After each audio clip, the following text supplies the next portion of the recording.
Hello student, how are you? Welcome back to online classes by Sunrise School. बेटा हमारा next जो lesson है fifth, ये है आर्किटेक्चर एज पावर। आर्किटेक्चर होते हैं डिज़ाइनर, यानी किसी भी इमारत को, बिल्डिंग को, घर को बनाने से पहले उसका जो नक्शा तैयार करके ये बताया जाता है कि कैसे डिज़ाइन की जाएगी, कैसे बनाई जाएगी। जो पूरी मतलब प्लानिंग पहले से ही तैयार करके बता देते हैं कि आपको यहाँ से इतनी लंबाई लेनी है, इतनी चौड़ाई लेनी है, ये डिज़ाइन बनाना है। वो जो पूरी तैयारी करते हैं ना, उन्हें कहते हैं आर्किटेक्चर, और हिंदी में भी इनको आर्किटेक्चर कहते हैं। यानी पूरा जो नक्शा तैयार करते हैं कि ये चीज़ ऐसी बननी है। आपने देखा होगा नॉर्मली मकान वगैरह के जब बनवाते हैं तो पहले ही बन के तैयार हो जाता है। ये पता होता है कि नींव ऐसे हिसाब से भरो, नींव जो मकान की भरी जाती है कि यहाँ डाइनिंग हॉल होगा, यहाँ बेडरूम होगा, यहाँ किचन होगा, यहाँ और दूसरा रूम होगा। तो पूरा डिज़ाइन मतलब पहले से तैयार होके आता है। तो इसमें यही बताया है कि जब पावर का मतलब जब कोई भी राजा बना, देश का भारत में अलग अलग शासन करने वाले लोग आए, तो जो भी बने, यहाँ राजा बन करके आए या शासक बने, ज़बरदस्ती आकर के यहाँ आक्रमण करके रहने लगे, कुछ भी किया, तो ये जब यहाँ इंडिया में आए तो इन्होंने कुछ ना कुछ चीज़ों का निर्माण करवाया था। भारत में कोई ना कोई चीज़ें बनवाई हैं, चाहे आप ताजमहल ले लो, चाहे कुतुब मीनार ले लो, सारी चीज़ें बनवाई हुई हैं। चाहे आपकी पार्लियामेंट ले लो, ब्रिटिशर के द्वारा बनवाई गई हैं। तो इसमें हम इसी चीज़ के बारे में पढ़ेंगे इस लेसन में कि किसने क्या बनवाया, किस वंश के राजा ने क्या नई चीज़ बनवाई भारत के अंदर, जो अब भी याद की जाती है और लोग देखने आते हैं दूर दूर तक। तो इसमें देखो, सबसे पहले ऊपर का पढ़ा देती हूँ।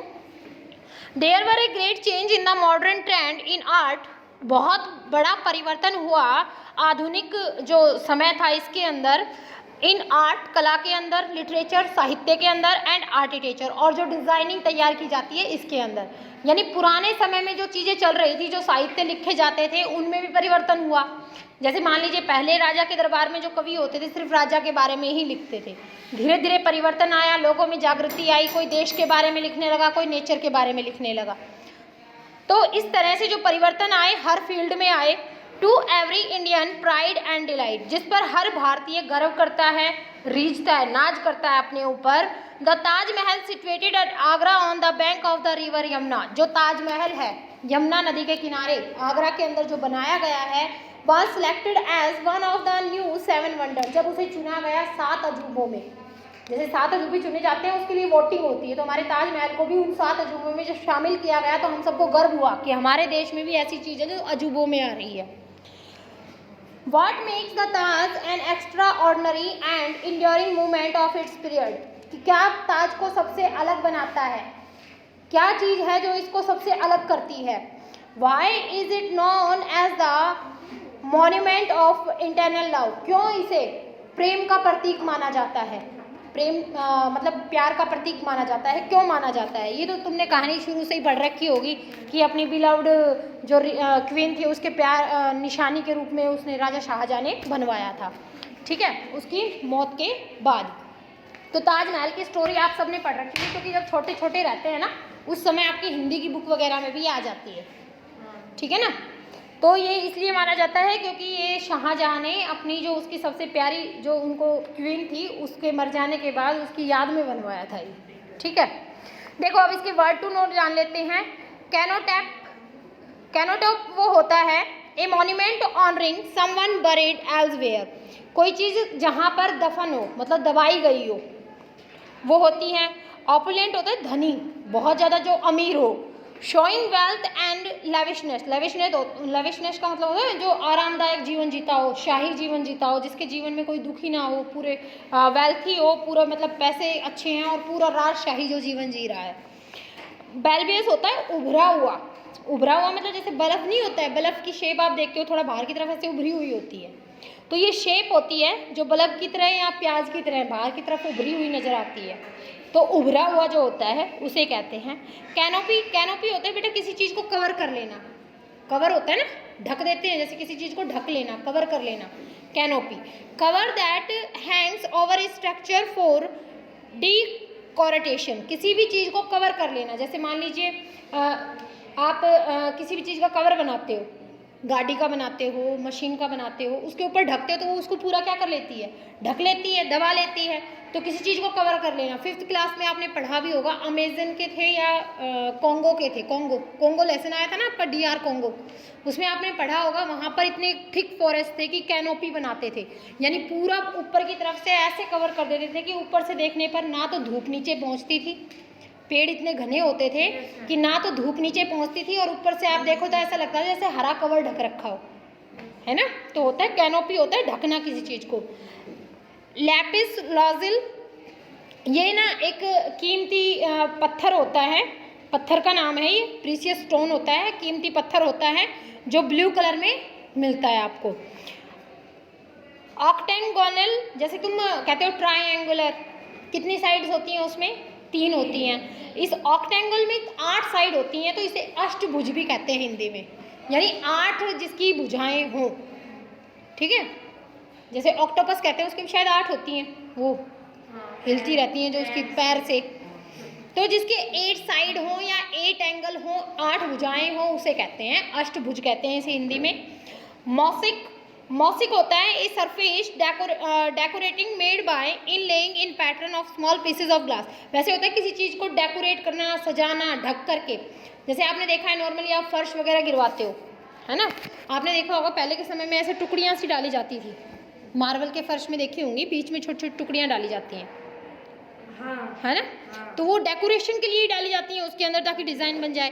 तो इसमें यही बताया है कि धरातल को किसी चीज़ से सजाना, चाहे वो छोटे छोटे आपके कांच के टुकड़े हों, वो डाल दिए जाएं, यानी डेकोरेट करने के लिए लगा दिए जाएं बीच में, स्टोन या पत्थर हो, और अदर मटेरियल है कोई दूसरी मटेरियल हो।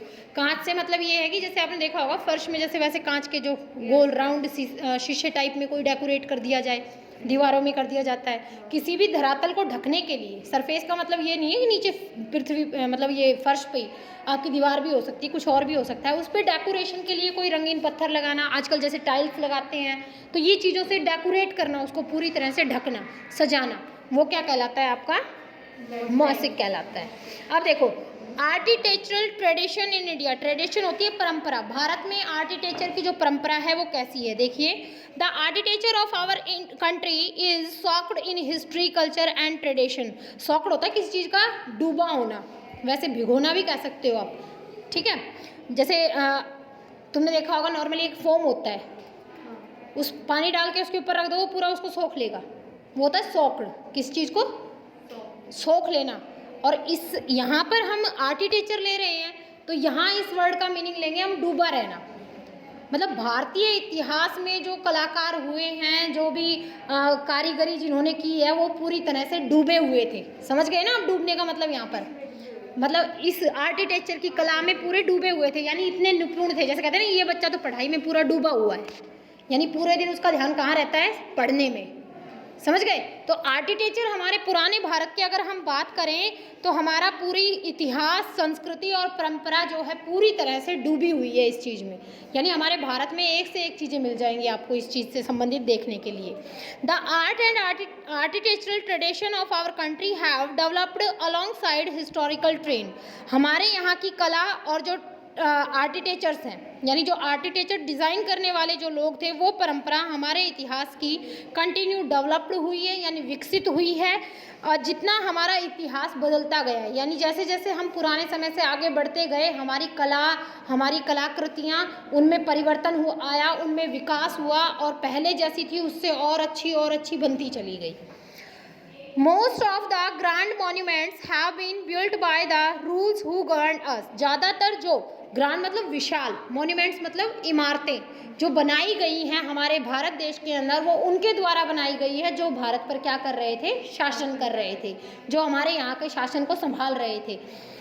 They saw architectures as way of symbolizing their power and authority। और उन्होंने जो भी चीज़ें बनवाई हैं वो दर्शाती हैं उस समय जो शासक रहा, उसने अपनी पावर को, अथॉरिटी को दिखाने के लिए ही उन चीज़ों को बनवाया है, ठीक है। They patronized artisans and craft people in order to leave behind the lasting legacy.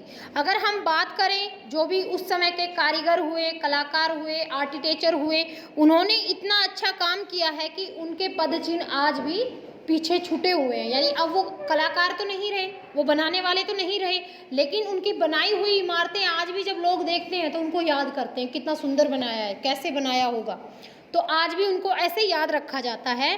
We study this monument to gain at insight into the builders and the period in which these structures were built।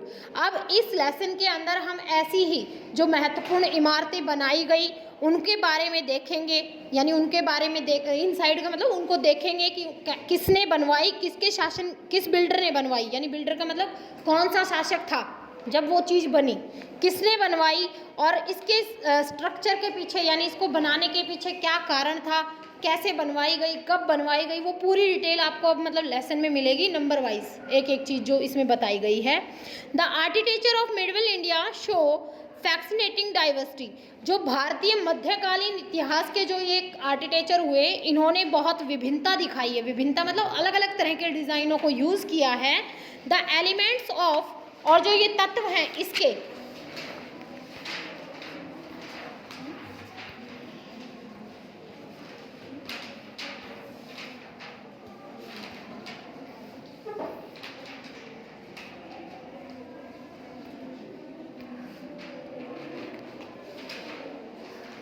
The elements of continuity and change are reflected in the architectural heritage of our nation।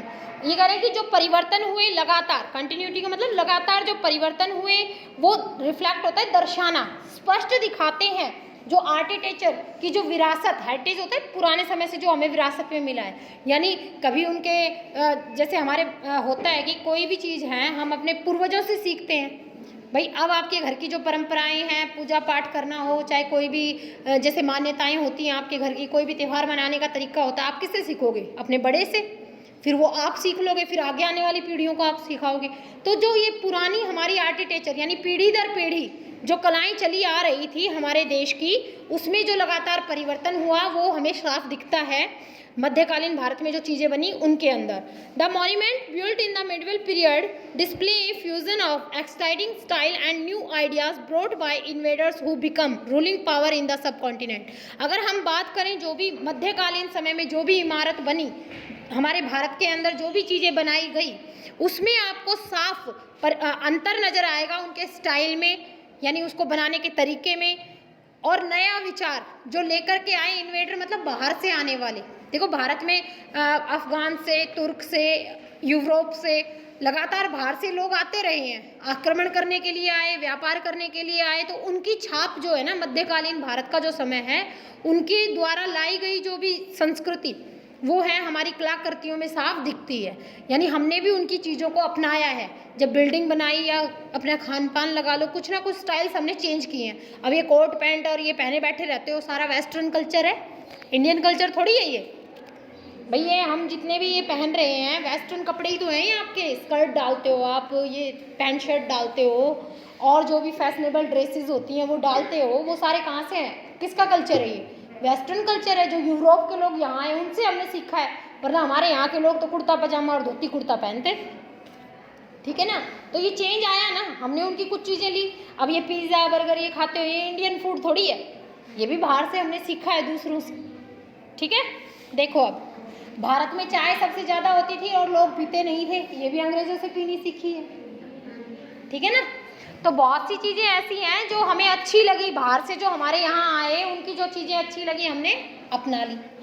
देखो अब आगे, और बाहर से आने वाले जो भी विदेशी थे उनसे, और जो रूलिंग पावर्स थी यानी जो विदेश से बाहर से आए हमारे ऊपर आक्रमण किया और आकर के यहाँ शासन करने लगे, उनसे प्रभावित होकर हमने काफ़ी चीज़ों को, नई चीज़ों को अपनाया हमारे भारतीय उपमहाद्वीप के अंदर।